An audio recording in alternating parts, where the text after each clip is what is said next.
안녕하세요. 시니어 라이프 비즈니스를 연구하는 최학입니다. 이번 시간에는 노화로 인해서 단어가 갑자기 생각이 안 나요. 이런 제목으로 9월 11일 날 있었던 뉴스 클리핑 중심으로 말씀드리도록 하겠습니다. 단어가 갑자기 생각 안 나는 것은 50대 초반인 저도 자주 있는 일인데요. "그거 있잖아." 하면서 갑자기 생각이 안 납니다. 여기에 대해서 그 이유를 독일에서 한 연구팀에서 독일 막스 플랑크 인간인지 및 뇌과학 연구소 거기서 이제 말한 건데요. 그 각설하면은 중요한 것은 "나이가 들면은 사람들은 이미 가진 언어 지식에 더 의존을 하기 때문이다."라고 얘기를 합니다. 반면에 젊은 사람들은 새로 배운 것이 있는 거죠. 새로 배운 지식 또 인지 제어 과정에 집중하니까 이런 것들이 더 활발한데 좀 나이 드신 분들은 이미 알고 있는 가진 언어 지식에 더 많이 의존해서 이런 기능을 쓰지 않아서 그런 것이 아닌가라는 연구 결과입니다. 그런 것 같습니다. 저도 이제 뭐 대부분 경험해 보고 들어보고 이런 것들만 있는 세상으로 치부하기 쉽고 상대방이 어떤 단어만 해도 그 뒤에 배경과 이것까지 다 보여지는 그런 나이대가 되어 가고 있습니다. 그러다 보니 점차 새로운 것을 받아들이는 것도 그 탄력성이 떨어지고 경험의 폭이나 범위 이런 것도 줄어들기 때문에 생기는 것이 아닌가 이런 생각을 해 봤습니다. 두 번째는 새벽 4 시면 어김없이 잠 깨는 50 대. 저 같은 경우도 뭐 새벽에 특정 시간에 어김없이 깨는데요. 그 수면 병원을 찾았다 깜짝 놀란 이유라는 제목입니다. 여기에 미국 수면의학 클리닉 리제이 박사가 말하는 건데요. 크게 원인은 우리들이 이해하는 것처럼 뭐 불면증이라든지 그다음 불면증의 원인을 보면 햇빛을 조금 덜 쐈다든지 뭐 낮잠, 교대 근무, 뭐 일관되지 않은 취침, 뭐 흡연, 알코올, 약물, 카페인 뭐 이런 것들 얘기하고요. 또 스트레스. 우리들이 스트레스 받으면 뭐 잠 못 이루고요. 또 노화 때문에도 그럴 수 있다. 또 호르몬의 변화, 즉 임신, 폐경기 등 호르몬 변화로 수면 장애가 올 수 있다.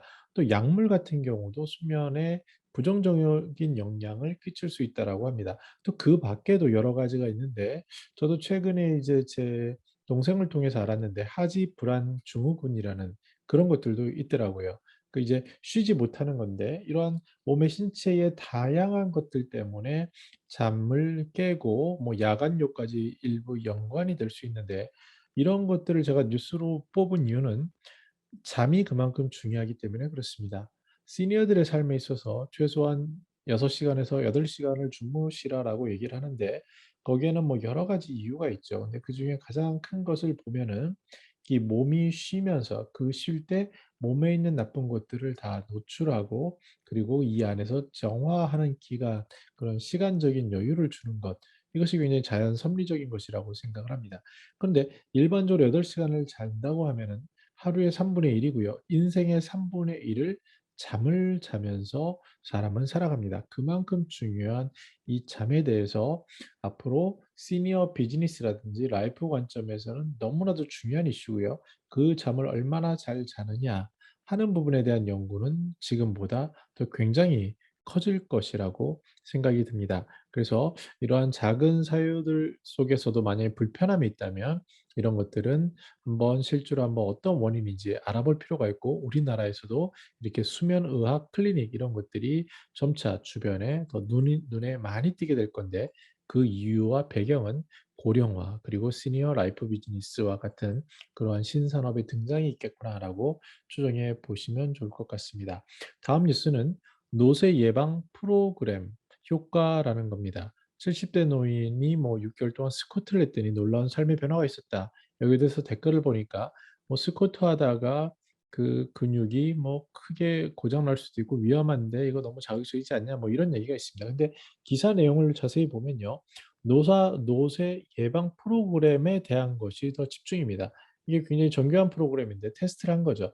해 봤더니 이 프로그램을 하신 분들이 더 안 하신 분보다 낫다라는 그런 과학적인 데이터를 얘기하는데 이거는 다분히 우리 상식으로도 이해가 되는 부분입니다. 근데 제가 주목하는 부분은 그럼 노쇠 예방 프로그램이 뭐로 구성되어 있냐인데 운동 영양 뭐 누구나 다 이해할 수 있죠. 그런데 우울증이라는 것 또 약 조절, 낙상 예방이 있다라는 것입니다. 특히 우울증이라는 것이 노쇠에 영향을 미치는데 특히 치매에 아주 밀접한 영향이 있을 것이라고 누구나 가정하지 않습니까? 더 나아가서 고령자가 되면은요. 약을 굉장히 많이 쓰게 되죠. 한 20년 전만 하더라도 '어떤 비즈니스가 뜰까?' 했더니 일본에 이렇게 약을 구분하는 그러한 캐비넷 같은 거 이런 고런 작은 알림장 뭐 이런 것들이 눈에 전시회 나가면 많이 있었습니다. 우리나라도 이제 많이 접목이 돼서 현명하신 시니어들 경우에는 미리 이제 일주일치 약을 구분하시거나 이렇게 하는데 그 약의 종류가 너무너무 많은 거죠. 그래서 이제 우리 예를 들어서 금융 상품 중에 예전에 보험을 너무 많이 들어 가지고 그것을 다시 리스트럭처링 다시 설계하는 것들이 관심을 끄는 것처럼 '약에 대해서도 이것이 굉장히 필요한 시점이 되었다.'라는 생각이 듭니다. 그래서 중복되거나 상호 충돌하는 약을 정리해 주는 솔루션 이러한 뭐 스타트업이 될 수도 있겠고요. 물론 수익성은 다시 따져 봐야 되지만 이러한 의료 제한 컨설팅이라든지 이것도 굉장히 필요하겠다라는 생각이 듭니다. 근데 이것보다 더 중요한 것은 낙상 예방입니다. 낙상이라는 것을 우습게 생각할 수 있는데 넘어지는 거죠. 근데 넘어질 때 왜 넘어지냐면 기본적으로 내 마음은 젊은데 내 몸이 못 따라가는 겁니다. 이러한 증상은 50 대부터도 발생을 하고요. 60 대, 70 대가 되면 너무 빈번하죠. 그런데 이것이 노화가 이루어진 70대 정도에 잘못 일어나게 되면 와상이 되는 거죠. 눕게 되면은 몸의 상태들이 굉장히 제약을 받게 되고 그러면서 무려 사망의 3분의 1이 사망에 이를 수 있는 심각한 질병입니다. 그래서 노쇠 예방이라는 것은 뭐 운동 영양 이런 것뿐만 아니라 우울증이라든지 약을 조절한다든지 낙상 예방까지도 우리가 범위를 넓힐 필요가 있겠다라는 관점을 주는 뉴스라고 할 수 있겠습니다. 그리고 "활기찬 노후 말고 우리 일자리가 뭐가 있죠?"라는 어떻게 보면 좀 우울할 수 있는 현실적인 얘기인데 이 기사에서 제가 주목한 것은 "노인 인구의 44%가 빈곤이다." 이런 겁니다. 근데 이 빈곤의 정의를 여러 가지가 있죠. 인구 100 명을 세워 놓고 그 가운데 중위값 그러니까 50등 이하이면은 뭐 빈곤이다 뭐 이런 정의부터 여러 가지 다양한 게 있는데 어쨌든 팩트로 받아들일 수 있는 게 '아 우리나라는 상대적으로 여유로운 현금 흐름 측면에서 여유로운 분들은 지극히 적구나. 많아봤자 1-20%일 것 같고 대부분은 중위권이고 그다음에 이제 아래쪽은 나라에서 안전망이라든지 이런 것들이 필요하겠구나.'라는 건데요. 그 두 번째로 우리가 생각할 것은 그러면 국가 차원에서 봤을 때 생산 가능 인구라는 개념을 우리가 명심해야 합니다. 즉 16 세에서 뭐 64세 이렇게를 얘기하는데 즉 일할 수 있는 나이가 전체 인구 중에 그 비중이 줄어드는 거죠. 근데 지금 보면은 64세 넘어서 일할 수 있다? 없다라는 가정이 있지만 시니어들의 경우에 보면 굉장히 70, 80 세까지 건강하게 일할 수 있는 조건이 있거든요. 물론 그 일이 젊은 사람이 할 수 있는 일과는 구분된 일이 되겠지만 말입니다. 그래서 이러한 것들에 대해서 우리가 숫자라든지 생각이라든지를 봐야 되는데 요새 노인 일자리를 보시는 전문가들이 주목하는 부분은 중소기업입니다. 특히 숙련공으로 계신 분들, 정년 연장과도 관련이 있는데 크게 신체적으로 무리가 없는데 이분들이 회사를 떠나야 되는데 실제로 새로운 젊은 피가 충원이 안 되다 보니까 그럼 어떻게 해야 됩니까? 가 계신 분들을 더 잡아둬야 되는데 이러한 것들이 이제 제도적으로 사회적으로 문화적으로 엉키면서 어떠한 일자리 창출로 나가게 되는 그런 것이라고 할 수 있겠습니다. 네. 그래서 또 이런 포럼도 있었습니다. 뭐냐면 "50 플러스 시니어가 중소기업에서 재취업에 성공하려면 어떻게 해야 하나?"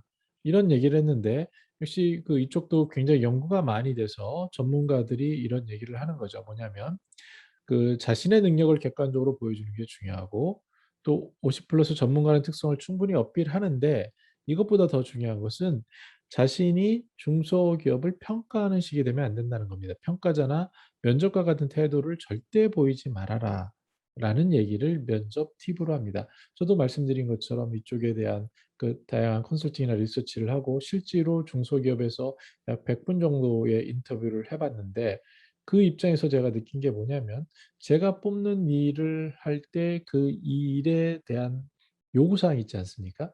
그러면 많은 사람들은 그 요구사항을 정확히 맞춰서 얘기를 하면 되는데 불필요한 얘기를 하는 거예요. 예를 들어서 뭐 생산 일을 하는데 내가 뭐 외교에 어떤 역량이 있다라든지 전혀 생뚱맞을 수 있거든요. 물론 능력이지만. 그래서 그 일을 찾는 사람이 뭘 원하는지에 집중해서 얘기하는 것. 그것이 바로 자신의 능력을 객관적으로 보여주는 것이라고 할 수 있는데, 더 나아가서 그럼 뒷단계에서 만나보면 뭐 사회적 기업 대표라든지 중소기업 대표라든지 대기업 대표 이런 사람들이 그 시니어들을 인턴이나 이런 식으로 활용을 해본 그 후기, 뒷담화 얘기를 들어보면 뭐가 제일 어렵냐? 그러면 그 지적질을 얘기를 합니다.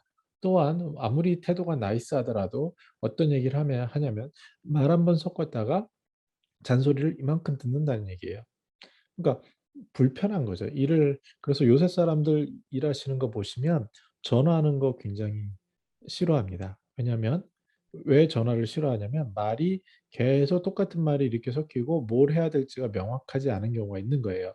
그래서 이메일이나 카톡 같은 걸 하는데 거기에도 이 일이 정확히 명시돼 있고 거기에 책임 근거도 있는 겁니다. 이게 좋은 문화냐 나쁜 문화냐를 떠나서 현재 그렇게 일이 진행되고 있거든요. 근데 아무래도 시니어인 경우, 저 같은 경우도 대면이 제일 좋고 그다음에 전화가 편한데 이런 방식을 젊은 사람들이 보면은 어느 정도 황당할 수도 있는 일이 생깁니다. 즉 "전화합시다."라고 얘기했을 때 왜 전화를 하지? 문자로 다 얘기했는데." 이런 상황들이 실제로 저도 최근에 많이 경험하고 있습니다. 그래서 더 나아가서는 아예 그냥 가상 세계에서 얘기하고 실제로 대면 관계 없이도 프로젝트가 진행될 수도 있는 그런 세상이 지금인데요. 마찬가지로 그 상황에 맞춰야 되고 특히 그들의 입장에서 들으려고 하는 것이 중요하지 않을까. 그래서 '아 왜 저런 얘기를 하지?' 그리고 그 상황에서 듣는 것이 중요하고 우리들이 이전에 화려한 직장에서 가졌던 경험을 얘기하는 것이 어쩌면 맞지 않을 수도 있겠다. 그래서 영화 인턴에서 보시다시피 일단 듣고 필요할 때 소통하는 그런 것들이 중요하지 않나. 그래서 전문가들은 그 객관적인 능력 당연히 출중하실 거예요. 그것보다는 자세와 태도 그리고 그 안에서의 소통 능력이 중요하다라고 합니다. 그래서 많은 그 중소기업 대표들이 뒷담화로 시니어들을 고용하고 나서 고민하는 게 뭐냐면 능력은 탁월하신 것 같은데 정말 젊은 사람하고 일하기가 힘들다." 이것이 뭐 그런 애티튜드 같은 거 많이 사라졌지만 그 아무래도 들으려는 자세 그리고 그 생활 속에 자신의 경험을 강조하는 것들, 그런 것들이 아닐까? 저 스스로도 반성하고 또 '그런 것들이 있겠다.'라고 생각이 됩니다. 정리해 보면요. 어제는 어제고 오늘은 오늘이라는 것을 생각해 볼 필요가 있습니다. 오늘은 여기에 지금 있고 저 같은 경우도 대면으로 뭐 강의를 하거나 얘기를 하는 게 아니라 컴퓨터, 노트북 앞에서 이렇게 얘기를 하고요.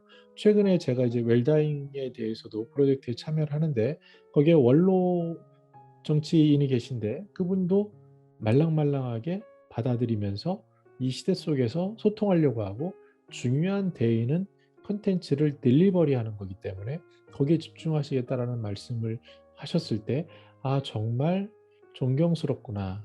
그리고 정말 멋진 그 시니어시구나.' 이런 생각이 후배로서 너무나도 자주 들고 있습니다.